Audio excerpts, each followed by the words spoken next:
You're listening to The Power of I Am, Volume 1 by David Allen. Chapter 4.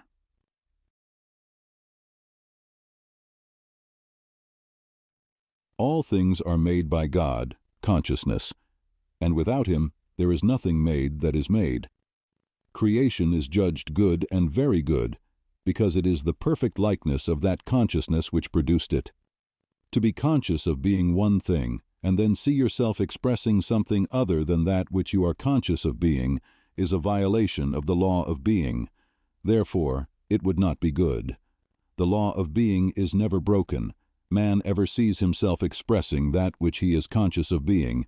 Be it good, bad, or indifferent, it is nevertheless a perfect likeness of his conception of himself. It is good and very good. Not only are all things made by God, all things are made of God. All are the offspring of God. God is one. Things or divisions are the projections of the one. God being one, He must command Himself to be the seeming other, for there is no other. The Absolute cannot contain something within itself that is not itself. If it did, then it would not be absolute, the only one. Commands, to be effective, must be to oneself. I am that I am is the only effective command. A few months ago, I said in one of my Sunday morning lectures at the Saddleback Theater in El Toro that whatever a person added to I am with feeling and understanding would come to pass. One man said to himself, I am going to try it. Accordingly, many times a day he would affirm out loud when possible, I am prosperous, I am healthy, I am happy, I feel wonderful. Driving along the road, his silent speech was the same. He made a habit of it and found it to be a valid law of life. His business, his health, and his relationship with his family have undergone a marked transformation. He discovered that his changed attitude changed everything in his life. If God's name forever and forever is I am, how can you look outside of self? You cannot point to another and say, I am. You can observe this or do that, but you cannot point to another when you say, I am.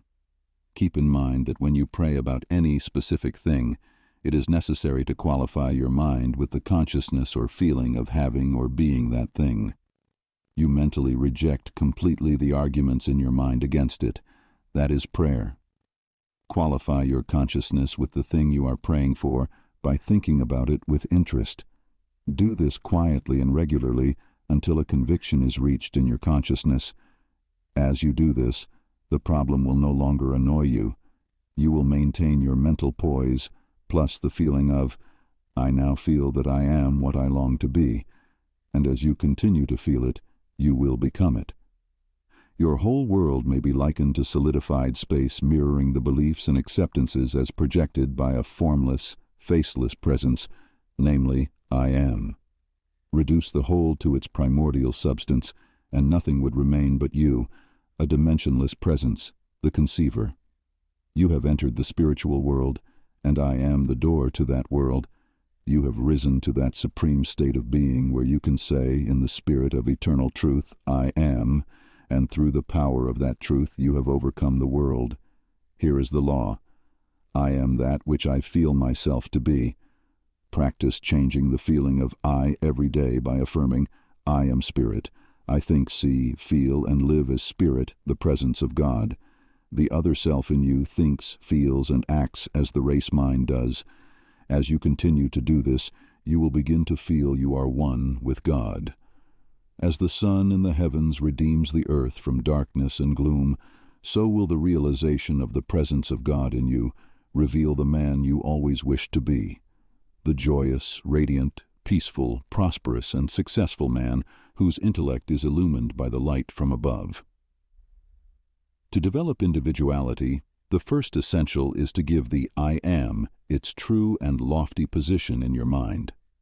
The I am is the very center of individuality, and the more fully conscious you become of the I am, the more of the power that is in the I am you arouse, and it is the arousing of this power that makes individuality positive and strong. Another essential is to practice the idea of feeling or conceiving yourself as occupying the masterful attitude. Whenever you think of yourself as being and living and acting in the masterful attitude. Then in addition, make every desire positive, make every feeling positive, make every thought positive, and make every action of mind positive. To make your wants distinct and positive, that is, to actually and fully know what you want, and then proceed to want what you want with all the power that is in you, will also tend to give strength and positiveness to your individuality. And the reason is that such actions of mind will tend to place in positive, constructive action every force that is in your system. Perhaps it may sound a little strange to you at first to say that you are Tom Brown or Mary Jones, the Christ, but then every new thing seems strange at first. Later you will say to yourself, "Why did I not recognize that long ago?" When there is a problem that seems difficult to solve, think to yourself, "I am so-and-so, the Christ." Then think what that means. Can the Christ be sick? Can the Christ be in lack? Can the Christ be stymied by any problem? Of course, if you are going to refer to yourself as Tom Brown or Mary Jones, the Christ, it will be necessary for you to give more than lip service. Your actions must also be in accord with that high ideal. There is power in your true name when you know how to use it. I am that I am is the great name, and I am is the greatest name short of that. When man develops the I am consciousness, he will attain the realization of what he is now. He will discern that his present nature is limitless in possibility, and that the conscious possession of more and more of the richness of his nature will come, not from more and more years of development, but from more and more present realization. We frequently hear the expression, "I can never do anything right," and it is quite simple to understand that such a mode of thought would train the mind to act below its true ability and capacity. If you are fully convinced that you can never do anything right, it will become practically impossible for you to do anything right at any time. But on the other hand, if you continue to think, "I am going to do everything better and better," it is quite natural that your entire mental system should be inspired and trained to do things better and better. Who are you? Look at your spiritual heritage. We are all children of the I am, as Moses says. Within you is the real nature or the real name, because you are pronouncing it all day long. I am. It is called Om in India. The Bible says, "I am that I am." Moses said, "I am hath sent me unto you." But, one protests, how can I believe I am perfect when I am so lame that I cannot take a step, when I am full of pain, when I have such evil thoughts, when I am afraid? Let one say, "I am perfect. There is no sick man in heaven. There is no evil in heaven." Let him say it over and over, and something will begin to burn in him. Something will begin to believe that it is true. And softly, like the breath of the morning breeze, something will whisper to him, "Yea, yea, it is so." Then with the warmth and the fire that is burning and blazing, his belief will burst into the love of clear understanding, and he will come into intelligent discernment of God and man. There is only one power, and this power is God, consciousness. It kills, it makes alive, it wounds, it heals. It does all things, good, bad, or indifferent. Man moves in a world that is nothing more or less than his consciousness objectified. Not knowing this, he wars against his reflections while he keeps alive the light and the images which project the reflections. I am the light of the world. I am, consciousness, is the light, that which I am conscious of being. My conception of myself, such as I am rich, I am healthy, I am free, are the images. The world is the mirror magnifying all that I am conscious of being. In a preceding chapter, it was stated that the I am is the ruling principle in man, and from that statement the conclusion may be drawn that the I am is the ruling power as well, but this is not strictly correct. There is a difference between principle and power, though for practical purposes it is not necessary to consider the abstract phase of this difference. All that is necessary is to realize that the I am directs the mind, and that the power of the mind directs and controls everything else in the human system. It is the mind that occupies the throne, but the I am is the power behind the throne. This being true, it becomes highly important to understand how the power of the mind should be used. But before we can understand the use of this power, we must learn what this power actually is. We are all children of the I am, God. Whatever you attach to I am, you become.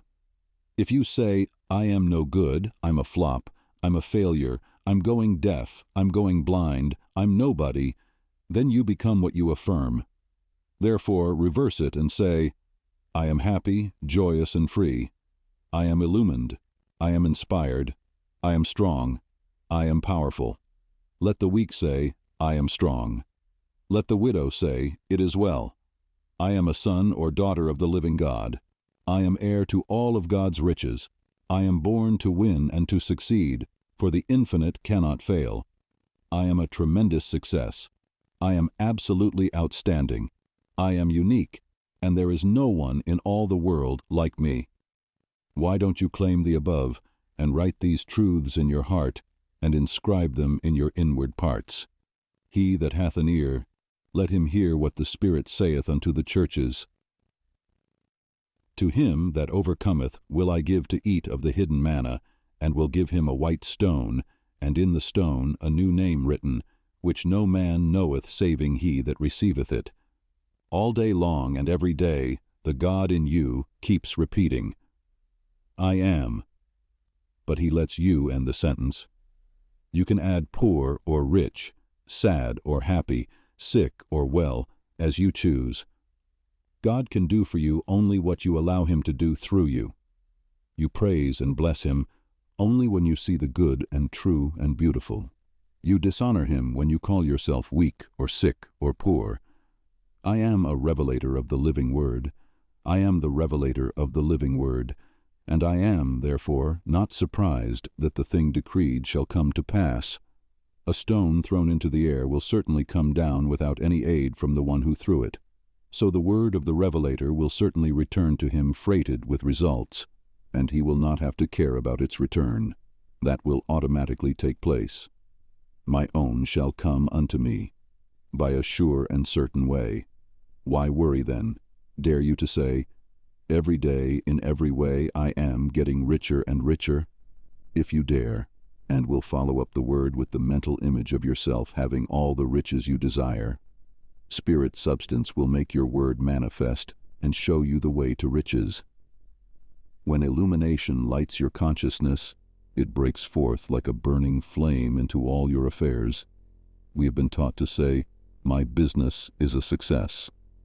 My business succeeds and prospers. But with insight, we no longer work for a successful business after this fashion, for this would be casting down our vision. It would be looking at the image and attempting to control it by certain means of the mind. With insight, we announce, I am success, for it is self that is the success and not the business.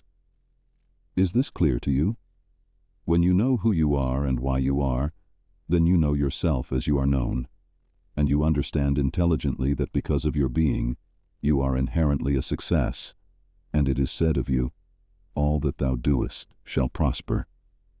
The trouble with many people is this: when they pray, they are tense, anxious, and impatient. They say, I wonder when it will come. Others say, why has it not happened yet? If I say, why?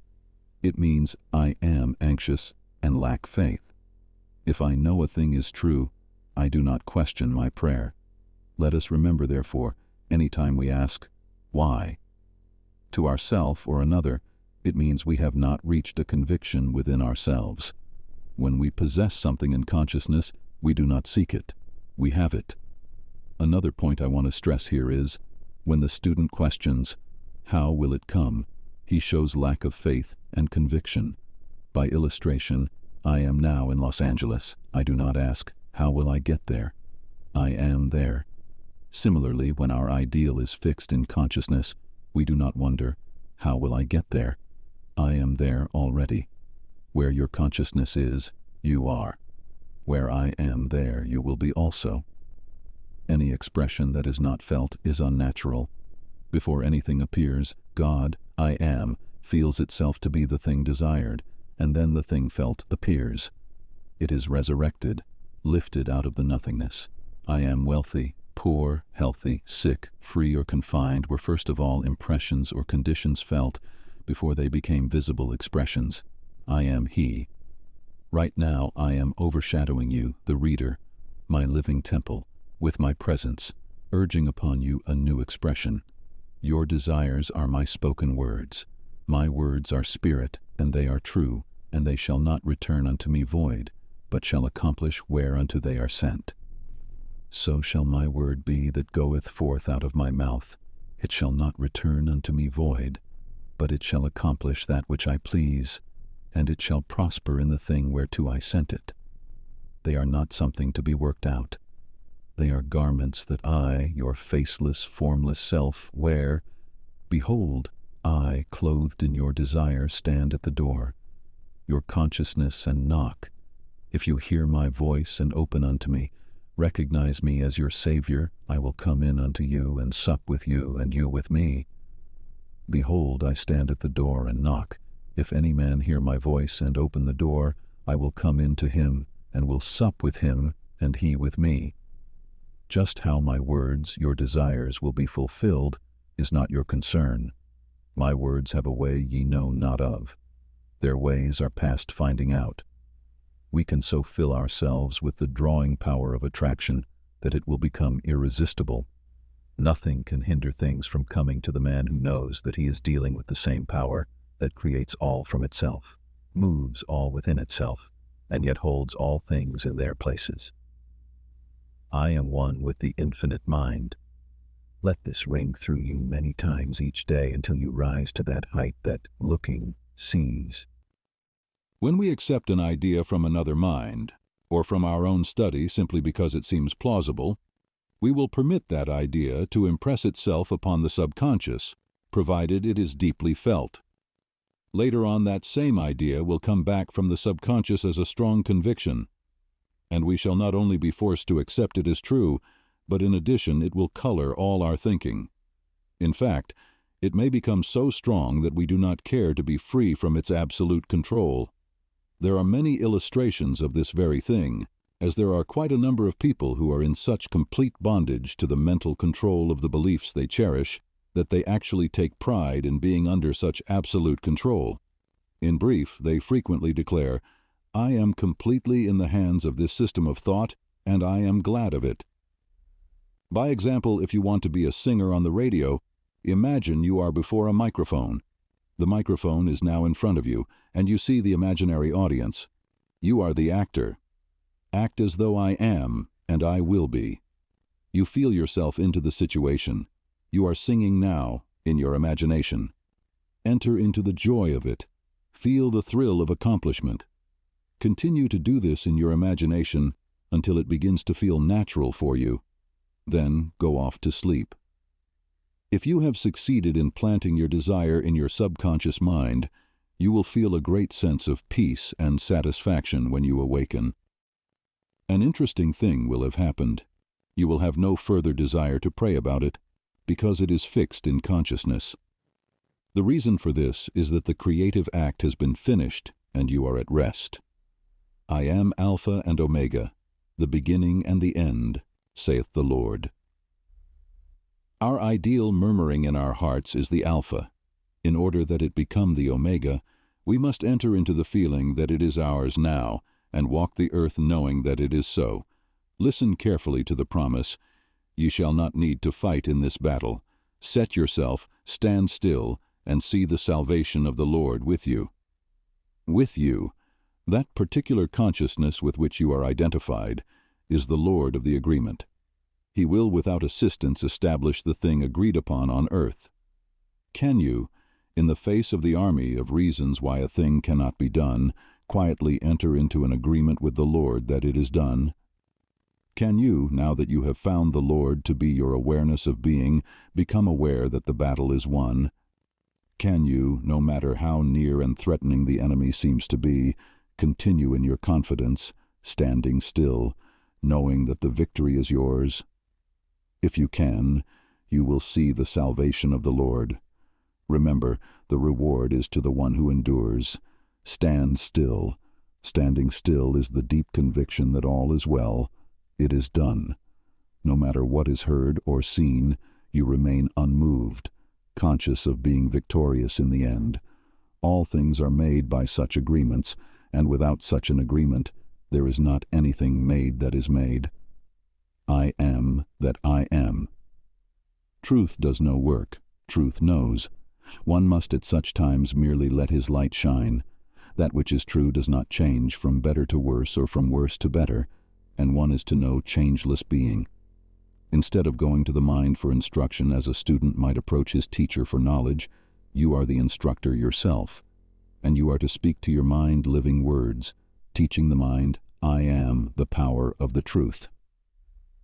Always know that you are the teacher of your mind, that your mind comes to you for orders, that your mind must be obedient to Fort, and that you are not at the mercy of your mind.